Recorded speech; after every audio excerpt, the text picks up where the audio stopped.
வாக்யஜ்ஞேன கல்பதாம்.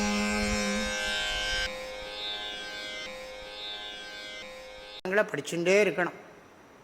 சில பேர் நினைக்கிறாங்க இது ஒரு விஷயம் தானே, இது ஒன்று போராதான்னா.